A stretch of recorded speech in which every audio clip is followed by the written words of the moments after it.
Looks like there's some crap on the lens. Hold on. Anywho.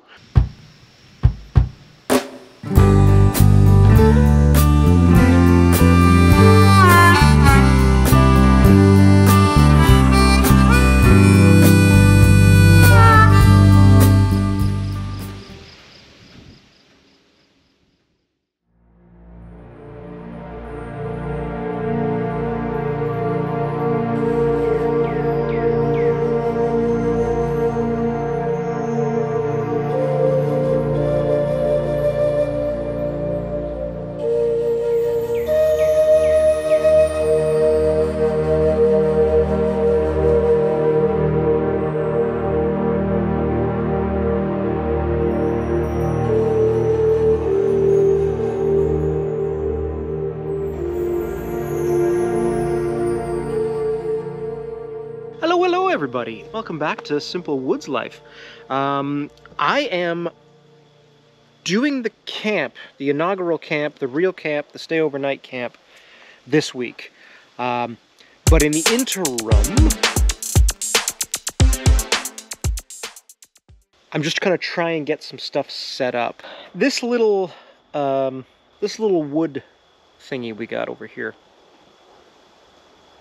What do you call it? A log thingy. A little wood loggy thing. The little wood loggy thing. I was thinking, do I build a bigger one and just toss it in here? You know, a couple pieces for a base, a couple pieces for the walls. But I was wondering if I don't just sort of do something like that for giggles, and then I can stock it up with wood as opposed to bringing out fresh wood every single time. That, and I'm a little bored. Although I will go check the deer cams too. Anyway, I think I'm going to build a little something for the wood. Didn't bring a chainsaw or anything like that, so we'll do it all with hand saws and... Oh, I forgot a tape measure. Oh, well, we'll have to make do. So I know I'm new to the YouTube scene in terms of making videos. You know, I've only been putting stuff up since June. But I've followed a number of people for years. And I stumbled across this fellow one day, Steve Wallace, Camping with Steve, and I loved everything about this cat. Just his sort of down-home, simple approach to absolutely everything he does. He's constantly sort of, not self-deprecating, but, you know, he's kind of in on his own joke. He does some cool stuff, he does some zany stuff. It's always a fun time, and I remember explaining to my wife, you know, this guy who puts a tarp out the back of his SUV and camps in it overnight, and she's like, what? And anyway, one day, I don't know how, but she was sitting there watching YouTube with me, and I guess she kind of understood the whole thing. Like, he's just, how did 20 minutes go by kind of cat. Anyway, there was some, obviously, anybody who knows anything about Camping with Steve knows that this week he had a very painful video on YouTube where he expressed to the world that he'd lost his beautiful wife. And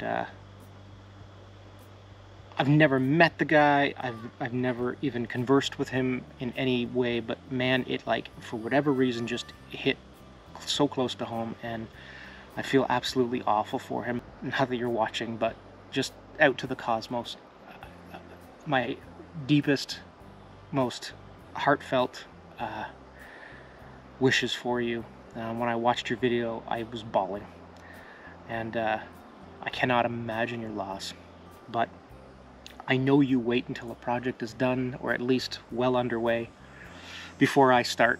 I'm going to do a little step 2. This one's for you, Steve.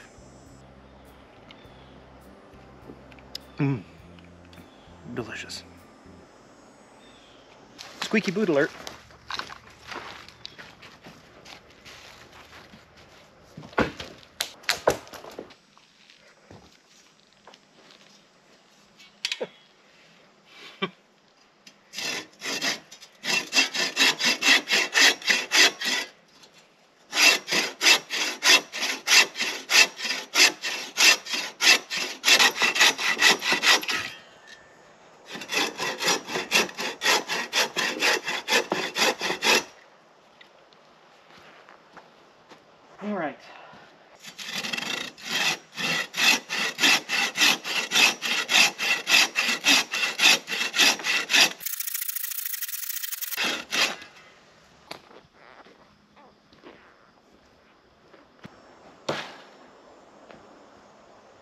how tall.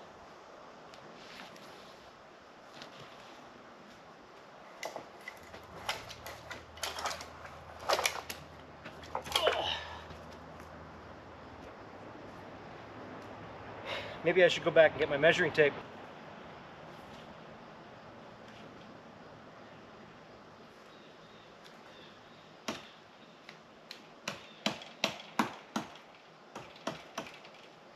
What is that? I'm 6'9", maybe 7'5", so this is probably about 11.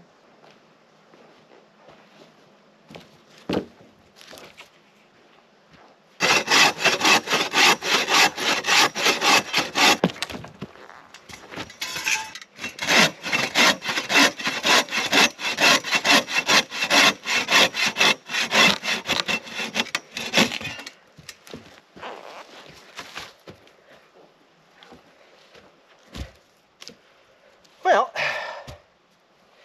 those are about the same height, give or take.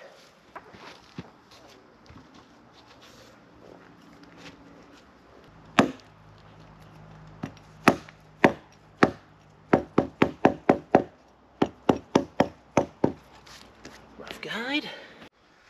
I've gone and put that project on hold. Not having a tape measure is driving me bananas. The way I had sort of planned to build it was like a box with a lot of slats in it.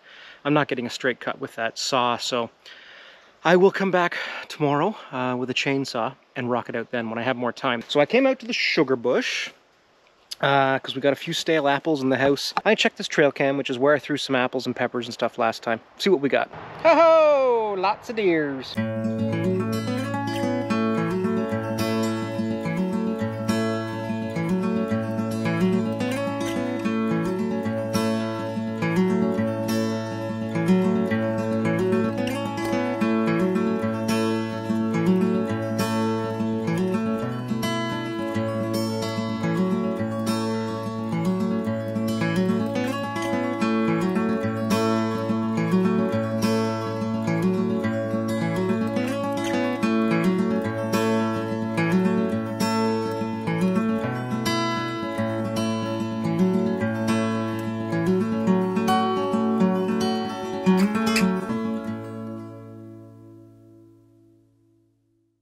It's about that time of year where the crab apples are just about ready to get picked off the trees. Drop them out here for the deer. We don't hunt the deer. Right now we're just trying to be stewards of the forest and take care of them, and I don't have any interest in hunting them.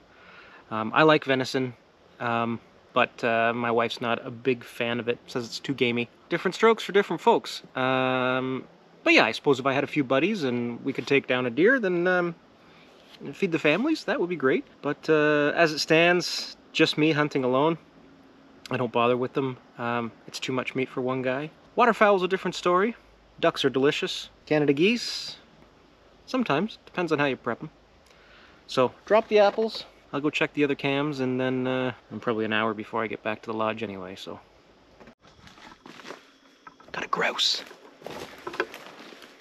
This grouse has been spooking me. A little bit of breadcrumbs, a little bit of oil, but I don't have my gun.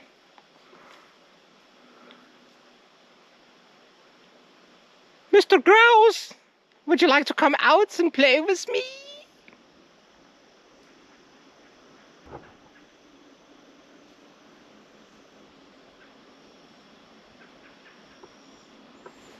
Mr. Grouse is gone. We have a partridge too. Beautiful, beautiful looking bird that's always about 30 feet away when you're driving down the road. Runs out in front. That's the noise I'm gonna say they make. Anywho, I've got to do quite a bit of work to some of these trails, and I was gonna do like cord trails, just drop down logs and put logs on top. But in the spring when we're out here getting the sap, it's just a muck fest. So wild mint everywhere. That's wild. And then I guess on some of these smaller bits, I don't know if I introduce gravel, a little bit of gravel. If I introduce a little bit of gravel, I'll probably have a lot better chance of saying hello to the grouse.